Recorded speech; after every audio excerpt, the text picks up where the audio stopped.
John Forrester had always been a successful businessman, admired for his sharp mind and keen instincts, but since the car accident that left him blind, his world had become smaller, dependent on his wife, Natalie, for support. Initially, Natalie was attentive, helping him adjust to the darkness that had taken over his life. Yet, as time passed, her behavior shifted. She became distant, her presence more sporadic, and her once predictable moods turned erratic. John assumed it was the strain of his condition.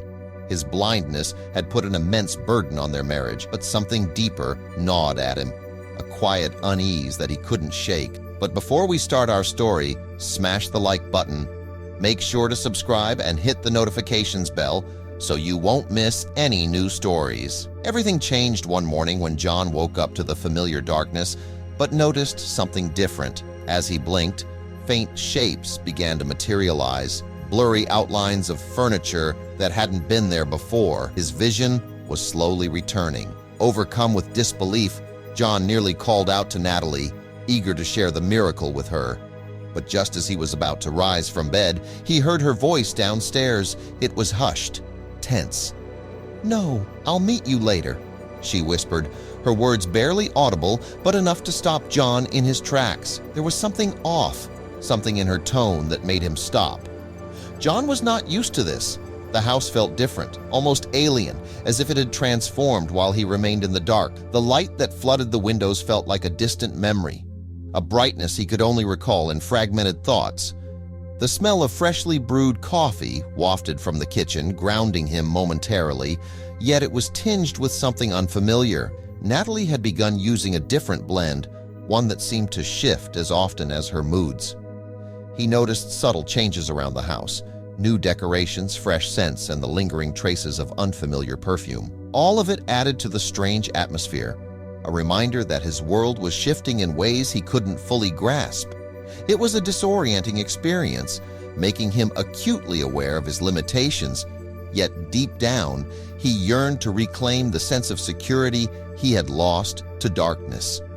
One night, Natalie's hand brushed his face in a rare moment of affection, and her voice softened as she whispered, "You're looking right at me."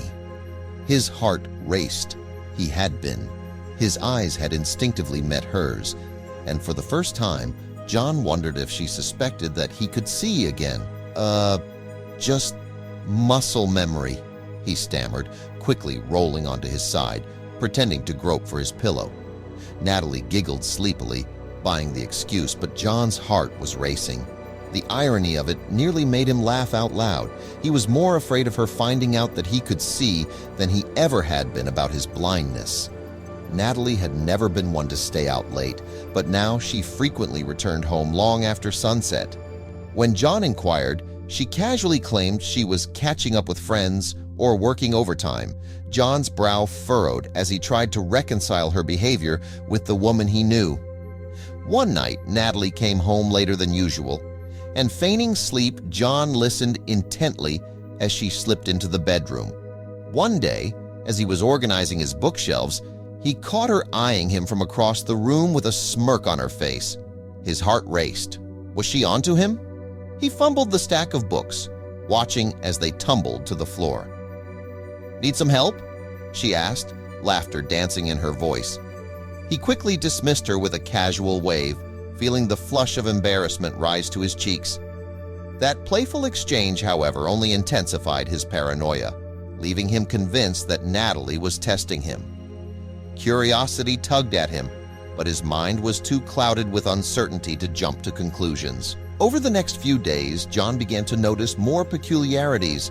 Natalie's phone calls became frequent, always taken behind closed doors. One evening, he overheard her on the phone, her voice low and hurried. "I'll handle it," she said, almost frantic. "I just need a little more time." The urgency in her voice piqued his interest, but he shrugged it off, assuming she was managing some personal matter. However, he couldn't help but notice expensive items around the house that Natalie had never owned before. A designer handbag, a new pair of high-end shoes, even a sleek piece of jewelry. It all felt out of character for her practical nature. His thoughts raced. Maybe she's just needing some space, he reassured himself.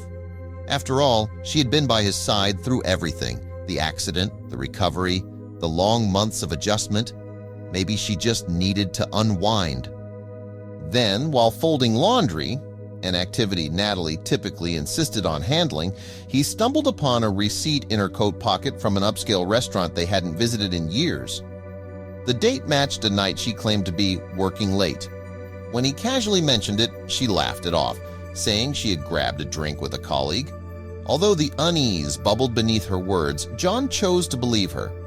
The nagging feeling something was off lingered, but he couldn't quite place why. The next morning, he discovered a small makeup compact on the dresser that he was certain she hadn't owned before. It was an expensive brand he'd only seen in glossy advertisements. As the weeks progressed, the atmosphere in their home shifted, weighed down by unspoken tension. John felt like he was searching for answers in a labyrinth of confusion. He wanted to trust Natalie, to believe in the love they had built together.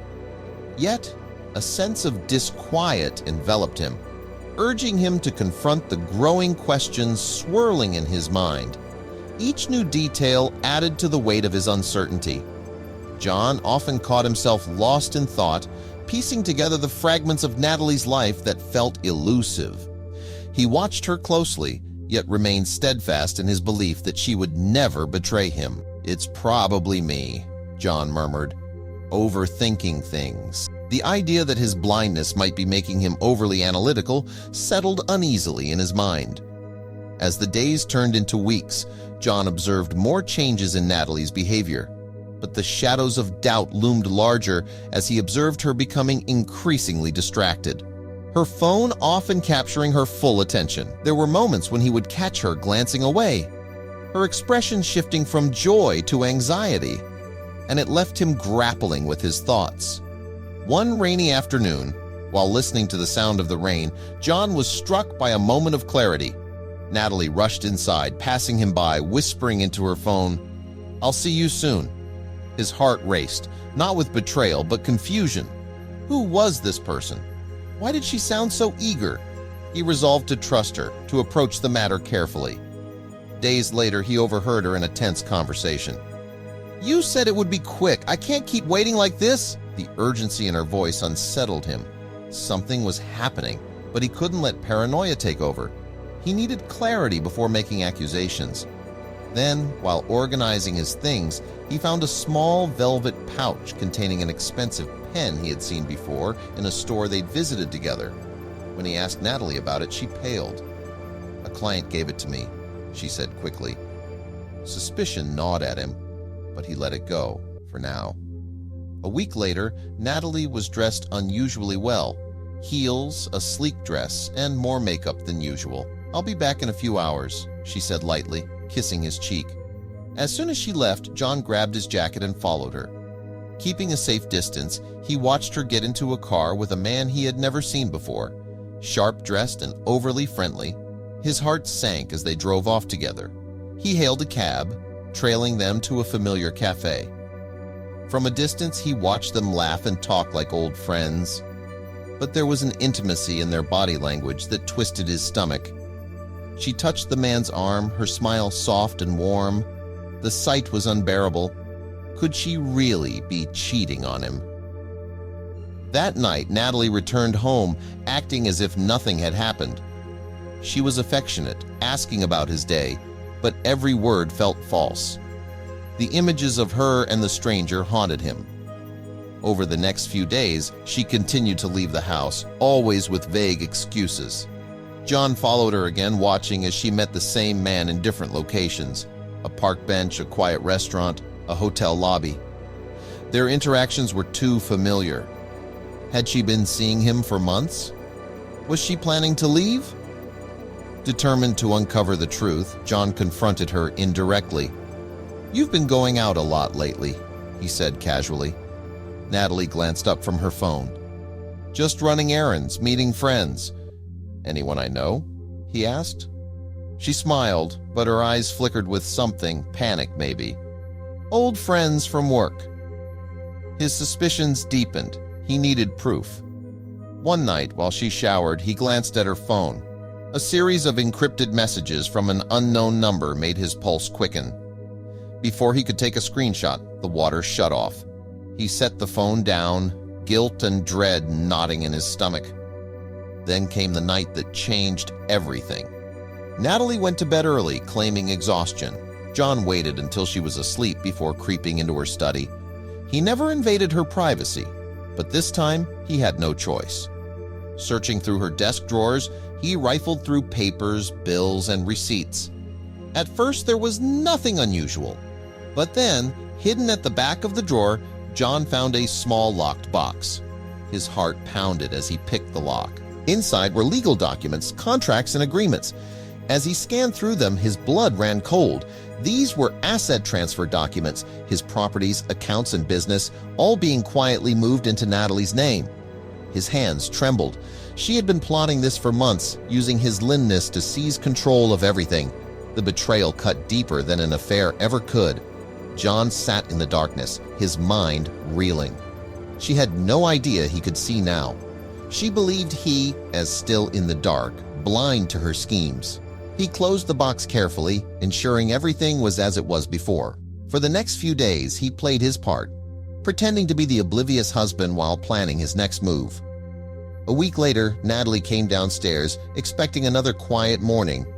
But on the kitchen table sat a thick stack of papers. Her breath caught when she recognized them. Divorce papers. Her hands trembled as she picked them up. "John," she whispered, her voice tight. "What is this?" Across the room, John sat at the kitchen island, coffee in hand. His face was calm, unreadable. He took a slow sip before finally speaking. "It's over, Natalie." Each word landed like a blow. Tears welled in her eyes as she clutched the papers. "Why?" she choked. "What did I do?" John stood, the scrape of his chair against the floor loud in the silence. He walked toward her, his voice cold but measured. "I know everything." Her heart pounded. "Everything!" she stammered, mind racing. "Did he know about the lawyer? The secret meetings?" "The man you've been meeting," John continued, his tone razor sharp. "The one I thought you were cheating on me with? He's not your lover." Natalie's lips parted, hands shaking. "John, I can explain." He silenced her with a gesture. "He's your lawyer, and you've been planning to take everything. My company, my accounts, this house. You were plotting while I trusted you, blindly." Her knees weakened. She had believed she could get away with it, that he would never know. But the guilt was too heavy now. "John, it's not what you think. I didn't want this. I've been able to see for days," he said quietly. The words struck like a dagger. "And I saw everything." Natalie's face turned pale. He could see? For how long? She swayed, gripping a chair for support. John watched her, his heart conflicted. He had loved her once, still did, beneath the betrayal, but there was no going back. She looked at him, pleading. "John, please, No," he said firmly, his voice steady, final. "It's over." The weight of those words filled the room. Her tears fell freely now. She dropped the divorce papers on the table, her heart breaking with each passing second. As John turned to leave, Natalie reached out desperately. "Wait, please, just hear me out." But he didn't stop. The door clicked shut behind him, echoing in the silence. The world felt heavy around her, the weight of her betrayal crashing down like a tidal wave. She had lost everything, the man she once loved, the life they had built, the trust that had bound them. Now she stood alone, haunted by the realization that her greed had cost her everything.